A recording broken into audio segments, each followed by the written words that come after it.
어느 시대에 한 왕이 살고 있었습니다. 어느 날 그 왕은 신하들에게 이해되지 않은 명령을 하나 내렸는데요. 그 명령은 매일 밤 자신의 수하에 있는 신하들을 한 명씩 자신의 방으로 찾아오라는 명령이었습니다. 그렇게 하루 이틀 많은 날이 지났습니다. 왕의 명령이 내려진 후 수일이 지나고 나니까 이상한 일이 하나 생겼습니다.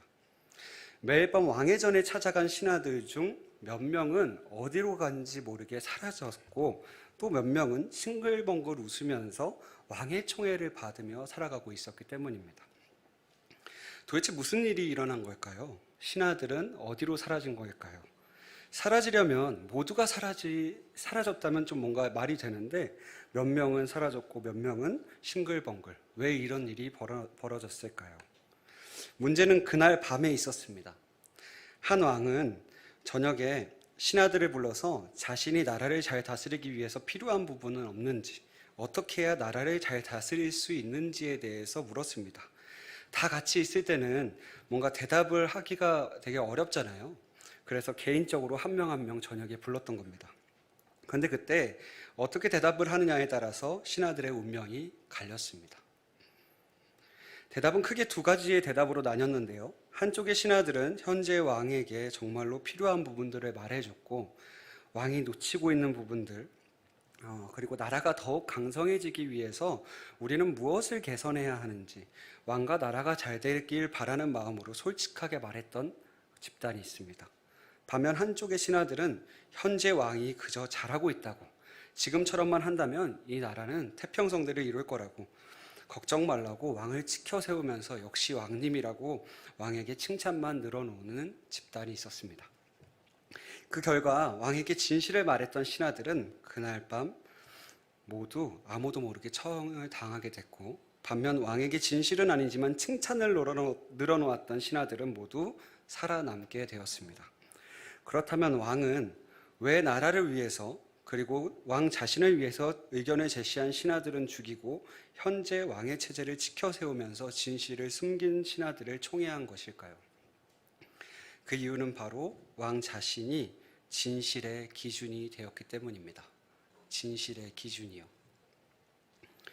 왕은 자신의 기준에서 자신의 귀에 달콤한 소리를 하는 사람들의 이야기를 그저 진실된 이야기라고 생각했고, 반면에 현재 나라를 다스리는 데 있어서 보완하면 더 강성해질 수 있는 부분이나 대비하지 못하고 있는 부분들에 대해서 이야기 안 한 사람들, 그러니까 소위 말하는 쓴소리를 하는 사람들에 대해서는 아무리 진실이라고 해도 왕의 기준에 진실로 들리지 않았습니다. 그래서 오히려 왕에게 필요한 이야기를 했던 진실된 신하들은 모두 죽었던 겁니다. 여러분, 만약 여러분들이 왕의 입장이라면 지금 곁에 어떤 신하를 두고 싶으십니까? 그리고 이 두 집단의 신하 중에서 여러분들이 생각하시기에 진짜 왕을 사랑하는 그리고 나라를 생각하는 신하는 누구일까요? 이처럼 진실을 말하는 것은 우리에게 용기가 필요한 일입니다. 우리의 일상 속에서도 언제나 진실을 말하는 데에는 두려움이 있습니다. 사회생활을 하다 보면 상사가 불합리한 일들을 하기도 하고 이해되지 않는 지시를 내리더라도 우리는 진실을 말할 수 없는 경우가 허다합니다. 뿐만 아니라 우리는 직장 동료와 관계 속에서 진실을 말하고 싶지만 나의 정치적 입장 때문에, 여기서 정치는 그 정치가 아니라 우리의 정치입니다. 정치적 입장 때문에 말하지 못하는 경우도 있고, 때로는 내 친구가 상처받을까봐, 혹시 내 말 때문에 나를 미워할까봐 고민돼서 진실을 말하기를 주저하는 경우들도 있습니다. 반면 누군가가 내게 진실을 이야기해 준다고 할 때, 진실을 이야기해 준다면 그 진실이 뼈아프지 않게 다가오길 기도하기도 합니다. 필요한 말이지만 아프기 때문입니다. 진실과 마주하는 순간 때때로 충격을 받고 아픔을 견뎌내야 합니다. 우리는. 그래서 유대인들에게 예수님이 이렇게 말씀하셨죠. 진리가 너희를 자유케 하리라. 근데 유대인들은 진리를 받아들일 준비가 되어 있지 않았습니다. 그래서 그저 싸움으로만 끝났습니다. 진실을 말하고 진실을 듣는다는 것은 참으로 말하는 자나 듣는 자 서로에게 쉽지 않은 일입니다. 우리의 신앙에서도 마찬가지입니다. 우리의 신앙에 대해서 우리는 그저 평안하기만을 원합니다. 누구도 내 신앙의 모습에 대해서 간섭하기 원치 않습니다. 그저 가만히 두기 원하죠. 아니, 누군가는 내가 잘못된 상황에 처했을 때, 혹여나 잘못을 행하고 있을 때 내게 진실을 말해주기 원한다고, 무슨 일 있으면 내 신앙이 무너지면 친구야 나한테 꼭 말해줘 라고 말을 할 수도 있습니다. 하지만 정작 그 상황이 돼서, 그 상황이 닥쳐서 진실을 전해주는 누군가의 이야기를 듣게 된다면 우리는 속으로 화를 내거나 마음속으로 저 사람이 아무것도 모르면서 정죄를 하네 라면서 무시하기 일쑤입니다. 그래서 우리는 앞서 말씀드린 왕에게 칭찬만 했던 신하처럼 누군가 나에게 진실을 말해주기보다 그저 저 뒤에 진실은 숨기고 내게 듣기 좋은 소리만 해주기를 원하는 심리가 있습니다. 그런데 오늘의 본문을 작성한 바울은 사람들에게 조금은 미련한 사람일처럼 보일 수 있을지라도 진실만을 말하는 사람으로 등장합니다. 고린도후서는 책 자체가 조금 어렵고 파편적으로 나눠져 있습니다. 그래서 이해를 돕기 위해서 고린도 교회와 바울의 관계에 대해서 잠시 말씀드리려고 합니다. 고린도라는 도시는 로마 제국 내에서 세 번째 가는 도시입니다. 경제적으로 번영한 도시예요. 그러다 보니까 스포츠나 유흥문화, 성산업, 종교다원주의, 물주주의가 편만하던 도시였습니다. 이러한 상황에 바울은 그들에게 다가갑니다. 그리고 1년 반이라는 시간을 보내면서 복음을 전하고 고린도 공동체를 세우게 됩니다. 다른 도시들보다 더 큰 애정을 가졌습니다. 왜냐하면 책을 쓴 장수만 봐도 알겠죠. 그렇게 애정을 담았던 고린도 교회가 훗날에 보니까 우상숭배와 음행, 거짓 교사들을 따르는 모습을 보이고 있었던 겁니다. 바울이 떠나고 나서요. 그래서 바울이 찾아갔더니 영적인 아버지인 바울을 면전에서 배척하고 비난도 하고 심지어 사도성까지 의심하는 모습을 보일 정도로 바울에게 당신 뭔데 우리에게 간섭이야, 더 이상 우리의 신앙에 터치하지 마 하면서 밀어내는 모습을 보였습니다.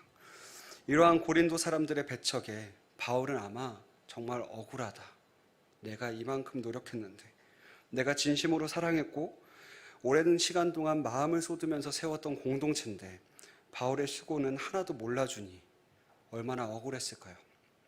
오히려 트집을 잡는다는 말이 맞을 정도로 말도 안 되는 일을 트집 잡기도 했습니다.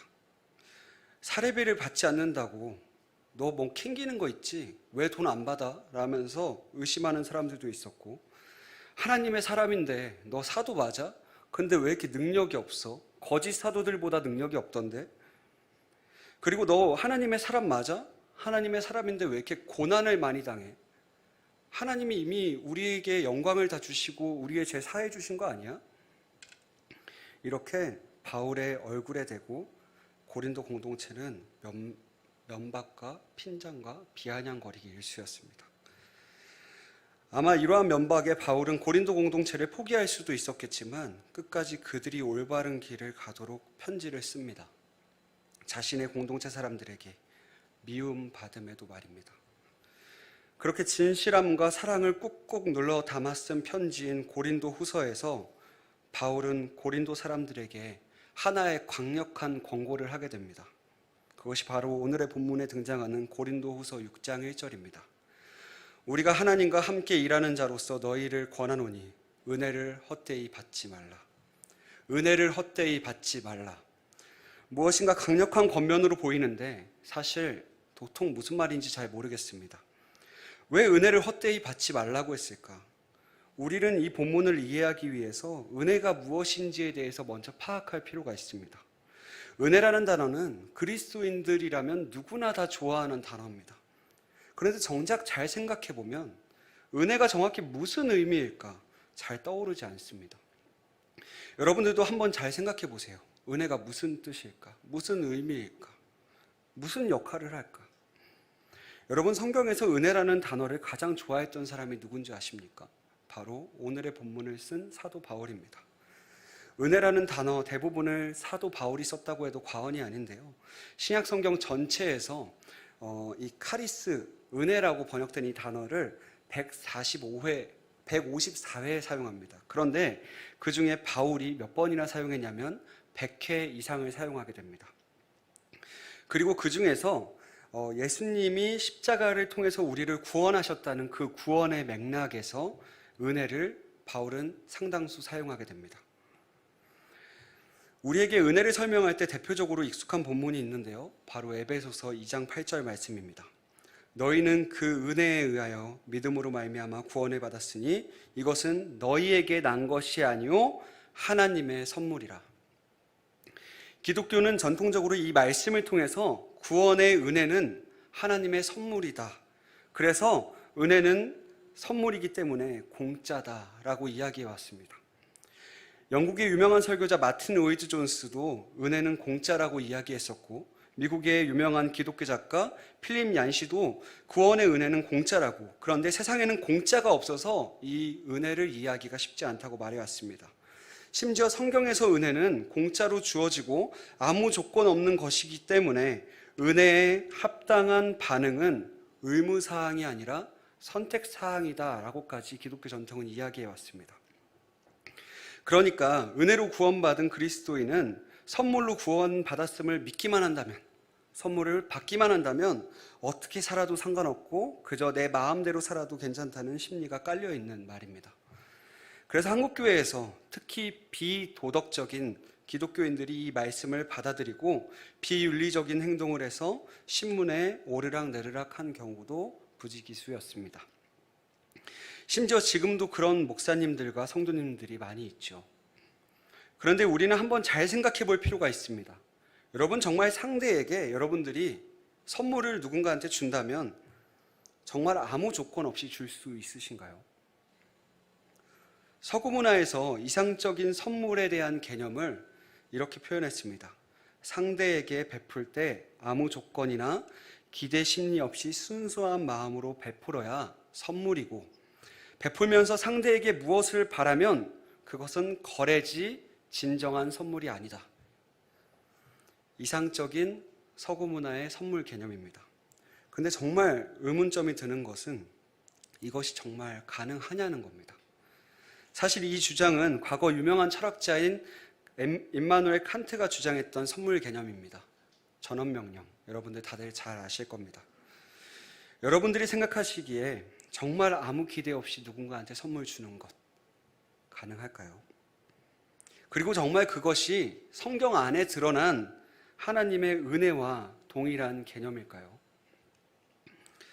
우리가 잘 알다시피 역사적으로 기독교는 오랜 시간 서구 문화권 아래 있었습니다.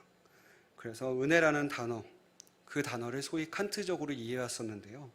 그래서 우리에게도 어린 시절부터 자연스럽게 은혜는 아무 조건 없이 받는 공짜 선물, 하나님의 선물이라는 의미로 우리가 많이 이해하고 있습니다.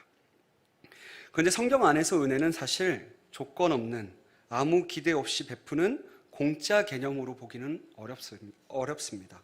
왜냐하면 성경 문화는 관계지향적인 사회를 기반으로 하고 있기 때문인데요. 서로 주고받는 사회, 관계를 중요시 생각하는 사회가 당시 바울 시대, 예수님의 시대의 기본적인 사회상이었습니다. 그러한 점에서 은혜란 공짜 개념이 아니라 오히려 투자 개념인 겁니다. 투자요. 그러니까 당시 선물이나 은혜는 상호 간에 더 깊은 관계로 나아가기 위해서 서로 끈끈해지기를 바라면서 서로에게 베풀었던 겁니다. 그것이 은혜입니다. 예수님이 말씀하신 비유들만 살펴봐도 하나님의 호의, 그러니까 은혜는 항상 투자와 반응을 요구하고 있음을 우리는 쉽게 발견할 수 있습니다. 그런데 서구 문화의 영향권 안에서 우리가 선물은 공짜라고 하니까 그런가 보다 했던 겁니다. 예를 들어 보겠습니다. 예를 들어서 씨 뿌리는 자의 비율을 보면 30배, 60배, 100배의 결실, 바로 투자에 대한 이야기입니다. 또 불의한 청지기 비유도 마찬가지죠. 그리고 문화 비유도 마찬가지입니다. 우리가 잘 알고 있는 달란트 비유도 베풀어진 은혜에 대한 합당한 청산을 이야기하고 있습니다. 그런데 이렇게만 들으면 하나님의 은혜가 뭔가 그리 우리가 원하는 방향처럼 흘러가지는 않는 것 같습니다. 후하게 느껴지지 않습니다. 계산적인 것 같고 전혀 파격적이지 않아 보입니다. 그런데 성경에서 하나님이 우리에게 은혜를 베푸셨다고 할 때 은혜의 개념을 조건 없는 선물 혹은 공짜라고 이해하는 것은 물론 잘못된 이해이지만 이렇게 이해해 보면 어떨까요? 자격 없는 자에게 베풀어진 은혜. 이 말은 알맞은 말입니다. 자격 없는 자에게 베풀어진 은혜. 예를 들어서 어떤 사람이 도박빚을 많이 지게 돼서 갚을 수 없는 부채를 안고 고민하게 됐습니다. 도박빚이요. 잘 됐죠. 우리가 생각하기에. 그러니까 누가 도박하래? 이렇게 생각하기 일쑤죠. 근데 어떤 선량한 부자가 그 사람을 도와주고 싶었던 겁니다. 그래서 그 사람에게 모든 빚을 다 탕감해 줬습니다. 그렇다면 그 부자는 빚 탕감 받은 사람에게 어떤 것을 요구할까요? 어떤 삶을 기대할까요? 앞으로 어떻게 살아가길 원할까요? 다시 도박빚에 빠지고 술을 마시고 노숙자로 전락하고 이런 삶을 원할까요? 아닙니다. 앞으로 행복하게 그리고 잘 살아갔으면 좋겠다. 그 삶을 원할 겁니다. 성경에서 하나님의 은혜는 이러한 것입니다. 로마 사회에서 카리스, 그러니까 은혜는 자격 없음에도 호의를 받은 사람과 호의를 베풀어준 사람 사이에 서로 주고받는 관계. 은혜를 받은 사람은 은혜를 저버리지 않고 더 깊은 관계와 기대에 부응하며 살아가는 삶. 이것이 성경에서 말하는 은혜의 개념입니다. 이러한 은혜의 개념을 가지고 다시 오늘의 본문 6장으로 넘어오면 은혜를 헛되이 받지 말라라고 하는 바울의 권면은 꽤나 고린도 공동체 사람들이 많은 문제점을 가지고 있음을 예상하게 됩니다. 은혜를 헛되이 받지 말라라는 말에 헛되이는 케노스라는 헬라어인데요. 텅 비었다, 텅 빈 혹은 무의미함을 의미하는 단어입니다. 그러니까 하나님의 은혜를 무의미하게 하지 말라는 바울의 권면인 거죠. 아무래도 고린도 공동체 사람들은 하나님의 은혜의 상호성을 무시하고 살아갔던 것 같습니다. 그렇다면 은혜 받은 사람에게 하나님은 어떤 삶을 요청하셨을까요? 우리에게 은혜를 주시고 어떤 삶을 살아가기 원하셨을까요? 바로 6장 바로 윗절인 5장에 잘 나와 있는데요.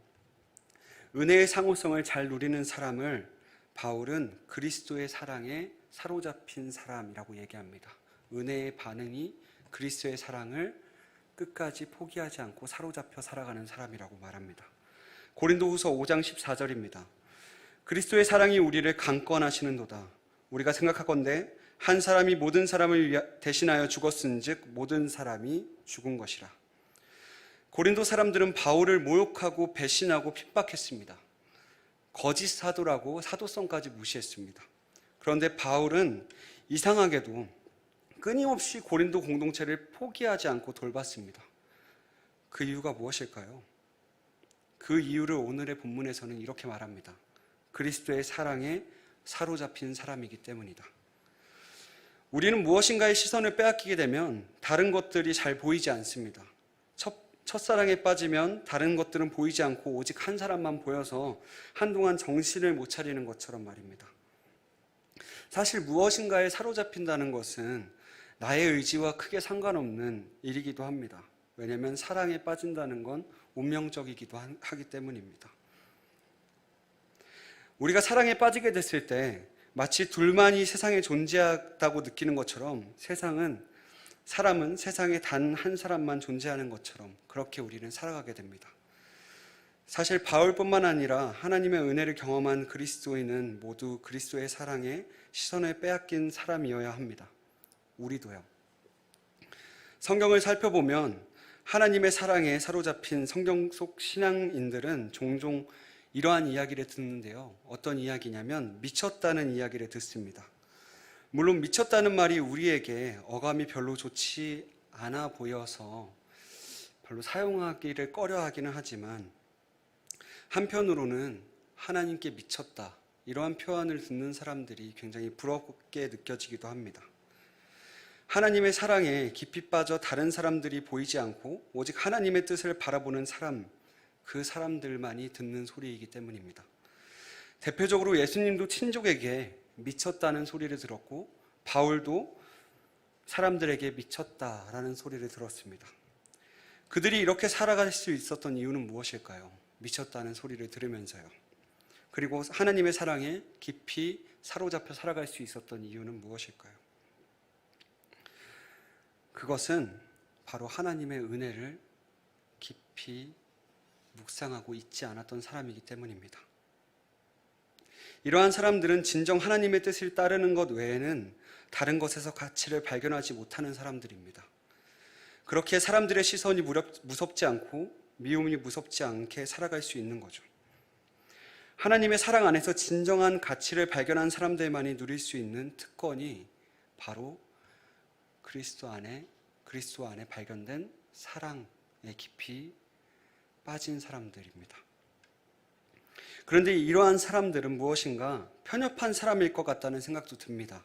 왜냐하면 무엇인가의 시선을 빼앗긴 사람들은 편협하고 좁은 시야를 가졌고 자유롭지 않고 뭔가 종교 중독에 빠진 사람처럼 보이기 때문입니다.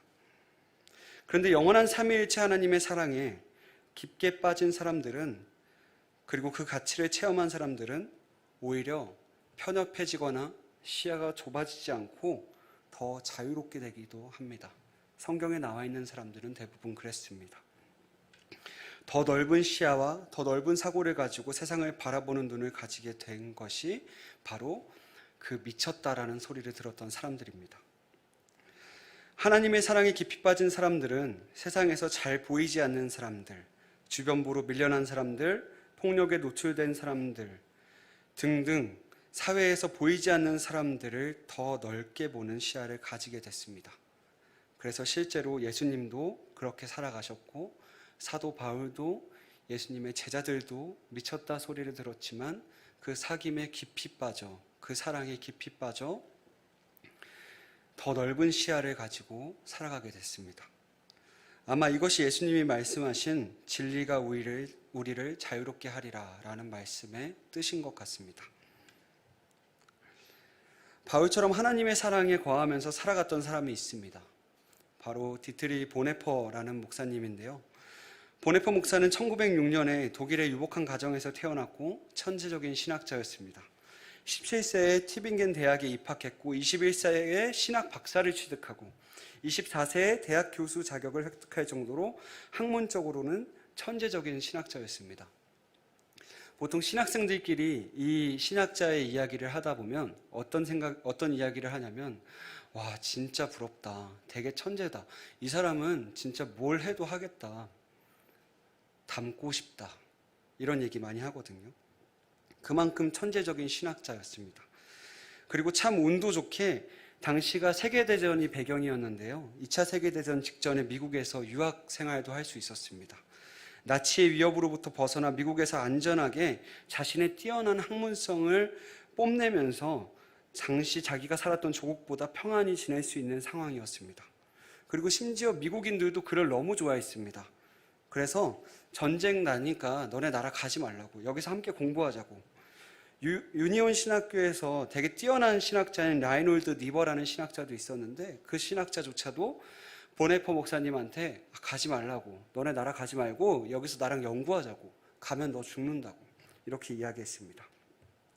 이런저런 이유들만 생각해봐도 사실 보네퍼는 미국을 떠나 위험한 독일로 갈 필요가 없었습니다.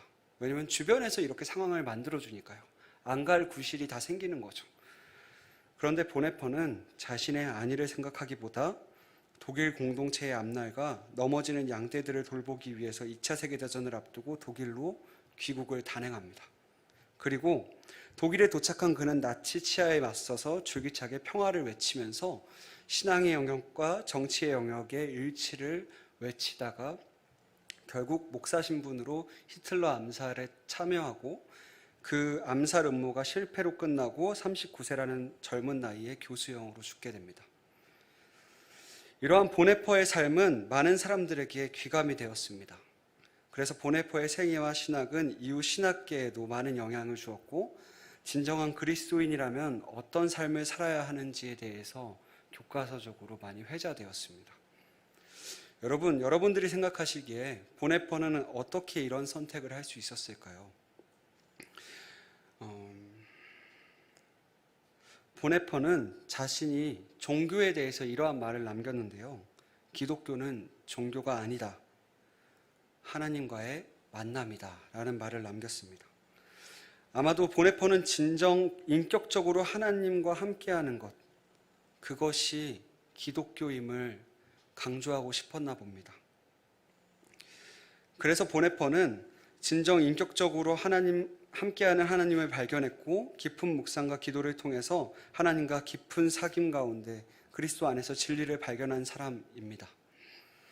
사랑하는 여러분, 우리도 미약할 수 있지만 폭풍도 두려워하지 않을 만한 진리를 발견한 보네퍼처럼, 그리고 미쳤다 이야기를 들어도 하나님의 공동체를 향해서 나아갔던 바울처럼 하나님과 깊은 사귐이 있어 그리스도 안에 진리를 발견하는 우리가 되길 소망합니다. 바울은 이어서 하나님의 은혜는 우리가 서로 화해자로 살아가기를 요청하신다라고 말합니다.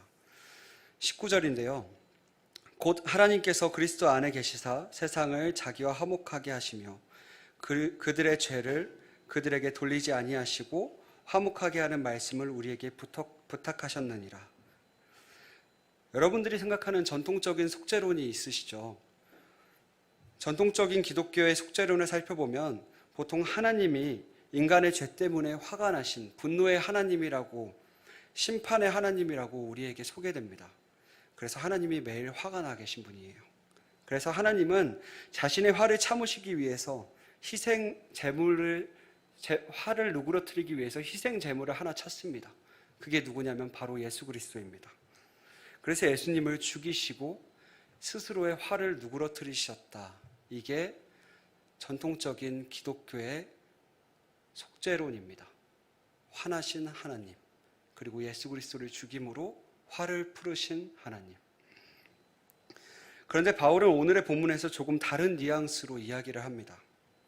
전통의 속죄론과는 다르게 화가 난 존재는 하나님이 아니라 인간이 화가 났다라고 말합니다. 그 이유는 이 세상의 창조 세계가 죄로 뒤틀려졌기 때문이라고 말하는데요. 바울은 전제하기로 우리가 살아가는 세상은 태어날 때부터 뒤틀려진 세상이라서 뒤틀려진 채로 사람이 태어나고 있다고 말하고 있습니다. 그러니까 오늘의 본문에서 말하는 인간의 실존은 아무리 발버둥을 쳐도 인간은 죄의 연속 가운데 태어날 수밖에 없는 존재임을 말하고 있는 겁니다. 그런데 이 악한 세상에서 하나님은 본인이 화나시지 않으셨고 성난 인간인 우리와 화해하시기 위해서 그리스도를 보내셨고 우리와 화해하자고 손 내미신 사건이 바로 은혜의 사건이라고 바울을 통해서 소개하고 있습니다. 그저 인상을 찌푸리고 하나 있는 자격 없는 우리에게 베풀어 주신 은혜. 그 은혜로 그리스도의 평화의 사랑에 참여할 수 있도록 하나님은 우리에게 손을 내미셨습니다. 죄로 뒤틀려져 이기적인 마음으로 살아가는 우리를 토닥이시면서 화해하자고, 우리를 사랑한다고 우리의 손을 잡아주시고 우리의 손을 잡고 함께 서로 동행하자고 이야기하시는 하나님의 화해의 사건인 겁니다. 그리고 그리스도의 평화의 사랑으로 우리를 초대하십니다. 화해한 우리에게 함께 죄로 뒤틀려진 사람들을 화해하게 하는 직분을 함께 감당해달라고 초청하시는 것이 은혜 베푼 자의 바람이기도 합니다. 하나님의 은혜를 경험한 우리는 사실 모두가 하나님과 세상 사이를 연결하는 화해자로 살아가야 합니다. 그렇다면 화해자로 살아가는 것은 어떤 의미를 가지고 있을까요? 어떠한 삶을 살아가야 되는 걸까요? 이미지로 떠올려 보면 다리가 하나 떠오릅니다. 다리는 우리의 발이 아니라 연결 다리입니다.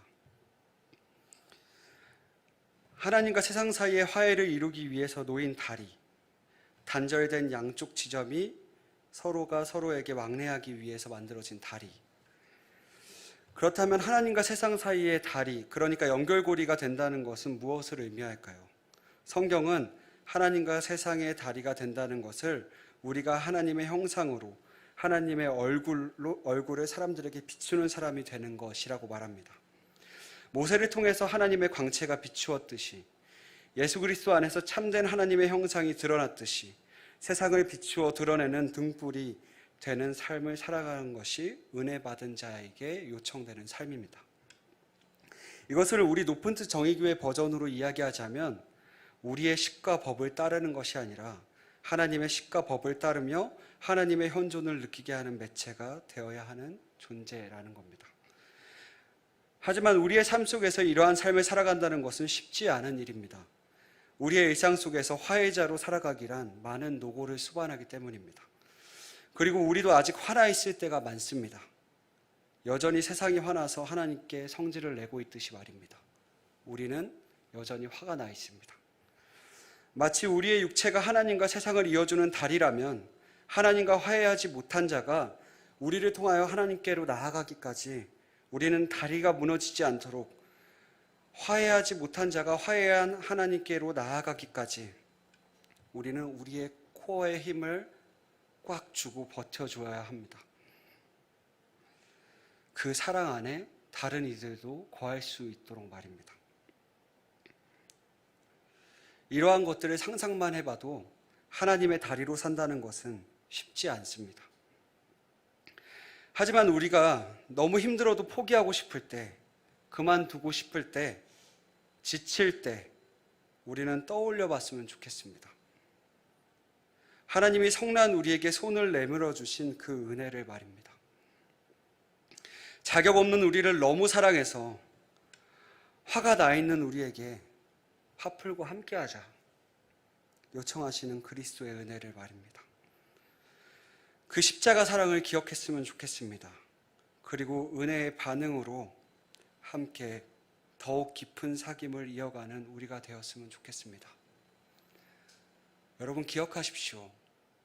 화는 우리가 났습니다. 하나님이 화나시지 않으셨습니다. 그 자격 없는 은혜를 함께 기억했으면 좋겠습니다. 마지막으로 신학자 디트리 보네퍼가 오늘의 본문 고린도후서 6장 1절을 이렇게 표현했는데요.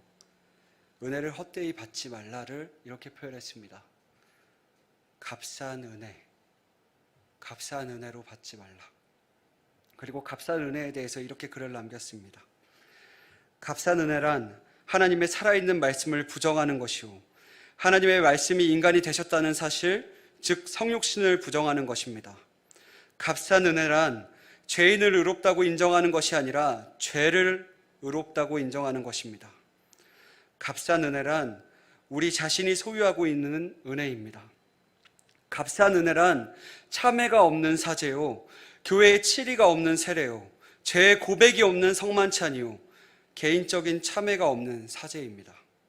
값싼 은혜란 뒤따름이 없는 은혜요, 십자가가 없는 은혜요, 인간이 되시고 살아계시는 예수 그리스도가 없는 은혜입니다. 반면에 값비싼 은혜에 대해서 이렇게 얘기했습니다. 은혜가 값비싼 까닭은 주님이 인간의 생명을 대가로 치르셨기 때문이요, 인간에게 생명을 선사하기 때문입니다. 은혜가 값비싼 까닭은 죄를 나무라고 죄인을 의롭다고 인정했기 때문입니다. 은혜가 값비싼 까닭은 무엇보다도 은혜가 하나님에게 값비싼 것이기 때문이요, 은혜를 위해 하나님의 아들의 생명을 대가로 치르셨기 때문이요, 하나님에게 값비싼 것이 우리에게는 값싼 것이 될 수 없기 때문입니다. 그것이 은혜인 까닭은 하나님이 자신의 아들을 귀하게 간직해 두지 않으시고 우리를 위해 주셨기 때문입니다. 값비싼 은혜란 하나님이 인간이 되셨다는 것입니다. 사랑하는 높은 뜻 정의교회 청년부 여러분, 오늘날 우리의 공동체가 소유하고 있는 은혜는 값싼 은혜입니까? 값비싼 은혜입니까? 고린도 후서의 표현으로 빌려 말하자면 은혜를 헛되이 받고 계십니까?